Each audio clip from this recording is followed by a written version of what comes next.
retired sergeant major inherited a talking parrot from a recently departed relative who worked at a busy dockside pub. For the first few days, the normally talkative parrot was distinctly shy. The old sergeant major, despite his stern and disciplined ways, felt sorry for the bird and encouraged it with kind words and pieces of fruit. Tell Daddy you love him. Tell Daddy you love him. Come on, birdie, tell Daddy you love him.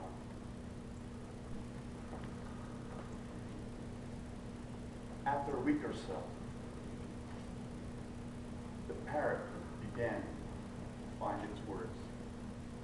Responding to the kind treatment, the parrot's vocabulary continued to recover, including particularly the many colorful expressions it was taught at the dockside pub.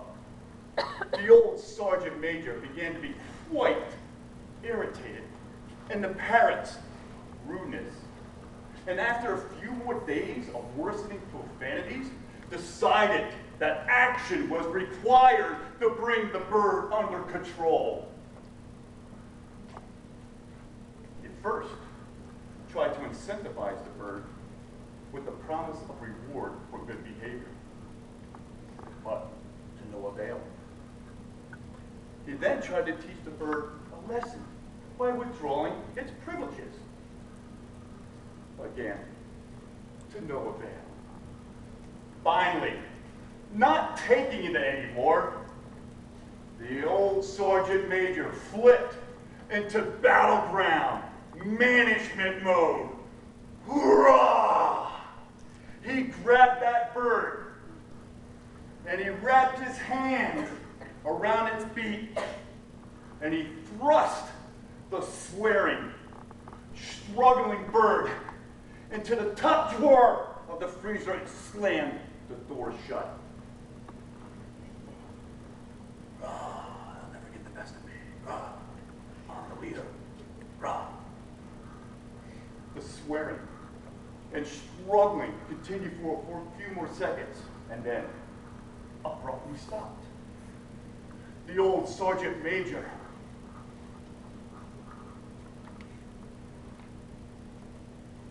listened for a while, and then, concerned that the parrot's shock might have been terminal, carefully opened up the freezer door and opened up the drawer to look inside.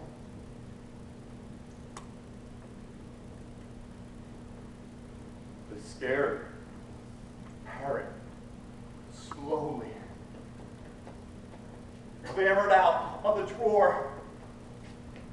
It perched itself on the edge. I'm sorry, sir, for my rude and disrespectful behavior, said the bird. And I promise that I'll never use foul language again. And by the way, what did the turkey do? I told you it was a funny story. My point is, by attempting to use fear and intimidation, the most you'll be as a leader is by a leader with a title. And the only thing that you will ever accomplish is failure. Because sooner rather than later, your followers will personally see to it that you do fail. By being nice to your face after being threatened and intimidated, as the parrot did to the old sergeant major, but then go behind your back to sabotage everything that you're working towards. The lesson to be learned from this story, the lesson that you need to know, is to respect the ones that you need. Leadership is not a privilege that you think you can have. Leadership is earned. There is no such thing as a born leader. Unless, of course, your last name happens to be leader. But that's the only way, and I'll give you that. So how do you earn it? I'm glad you asked. If you want to become a good leader, you must earn the respect from those who follow you. How, you ask? Great, another great question. By respecting them first as your followers.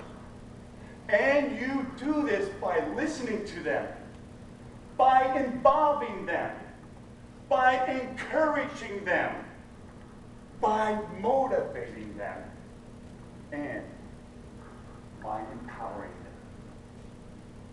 Now, I'm going to let you in on a little secret on how to go from a good leader to a great leader. Are you ready for this? Pay attention now.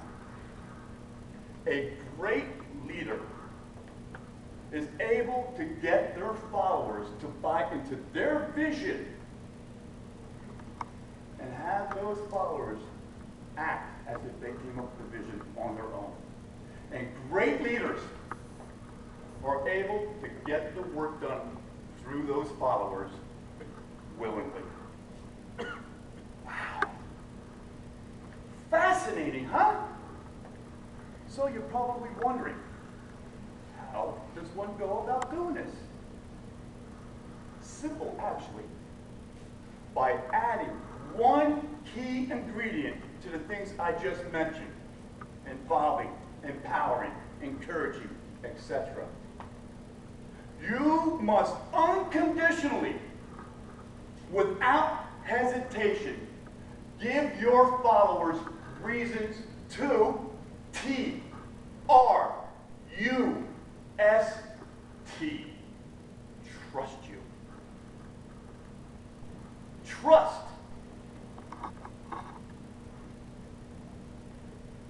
is the foundation of great leadership.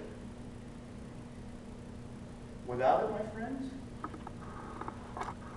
the most that you will ever be is a good leader for a short time only, then to a no leader. Tonight, I gave all of you a beginning start on how to become a great leader. Now, it is up to you to continue that journey to find your greatness. Last year, at graduation, I finished with a motivational quote that was written by a great leader by the name of Zig Ziglar. Tonight, I finish with a motivational quote that I wrote.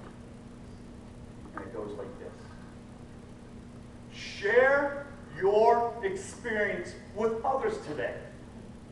That is your obligation as a leader and a mentor. Don't be obsessed with the thought of someone becoming better than you. Instead, focus on your opportunity to change someone's life. Congratulations on your outstanding accomplishment that brought all of you here tonight. And I bid you all